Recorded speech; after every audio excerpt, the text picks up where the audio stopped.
Shall we? Shall we go back a couple years? Shall we go back to 2022? 3 years into the company for me when this happened. Just about 3 years. Heading into SummerSlam. That's going to see a rematch between Brock Lesnar and Roman Reigns. It was supposed to be done at that WrestleMania. Greatest match of all time. Title for title. Blah, blah, blah, blah, blah. Every catchphrase and descriptor Vince could come up with. And then, depending on who you ask, the reason they went back to it is because Randy Orton was injured. And therefore, a series of matches and opponents that was supposed to be some kind of combination of Riddle, Randy, and Drew McIntyre changed up. There was supposed to be that show at Allegiant Stadium in Las Vegas. They didn't sell enough tickets. So they moved it inside the MGM Grand, and Roman's like, I don't think I'm going to work that show. And he wrestled Riddle on SmackDown instead in a great match. But it happened on SmackDown instead. And then we got to Brock and Roman again. And then, of course, Clash of the Castle with Drew McIntyre. But something happened. I was at Money in the Bank in Las Vegas that year. I did a bump episode there. I probably did something else. Theory loses to Bobby Lashley, wins Money in the Bank. Liv wins Money in the Bank. All that stuff. Vince was at that show. He was not at SummerSlam.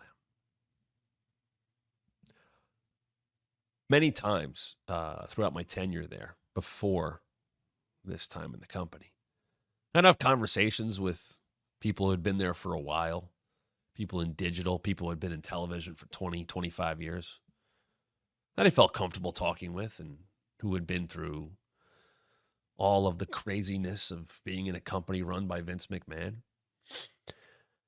And I as a wrestling historian and knowing as much as I did about the business, and everyone basically from the 80s to 2022 grew up with Vince runs wrestling. Vince takes care of wrestling. That's what Vince does.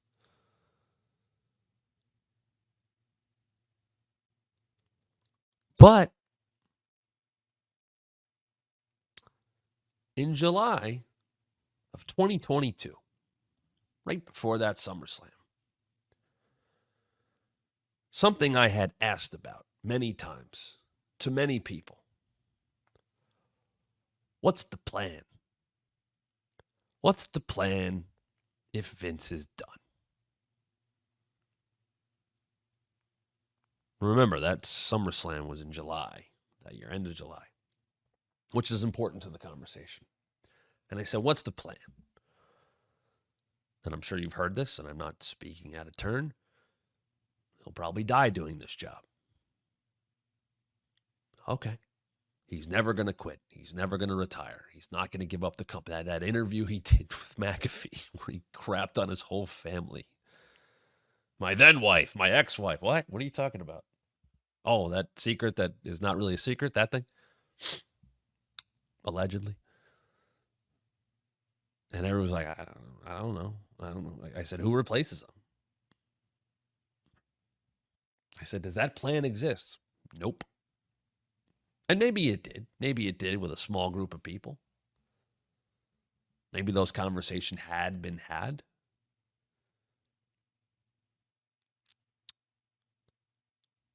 But no one ever had the answer. And I had wondered that. I was like, am I going to be here when Vince is gone? I wondered that aloud many times. I asked people. That was an open conversation.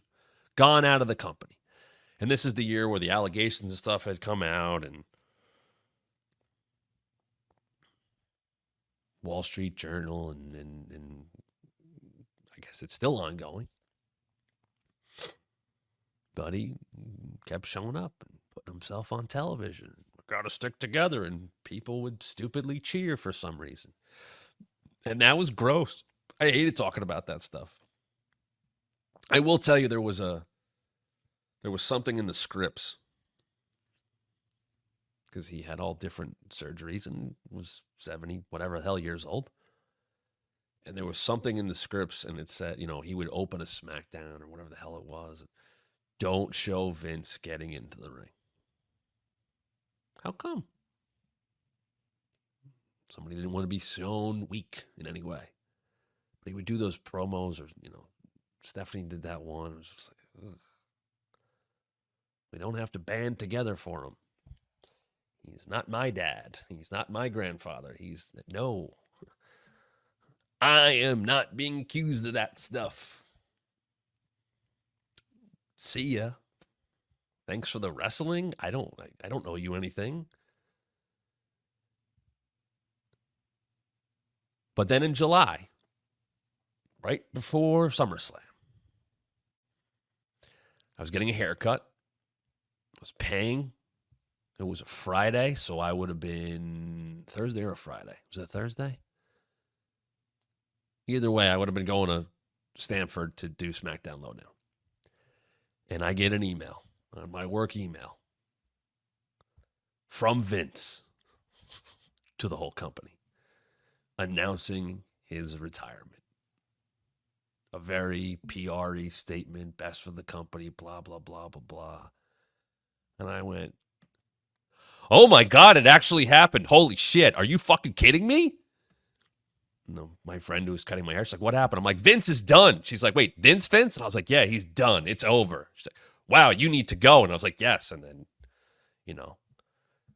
there was a talent meeting at SmackDown. I think it was Nick and Stephanie did it.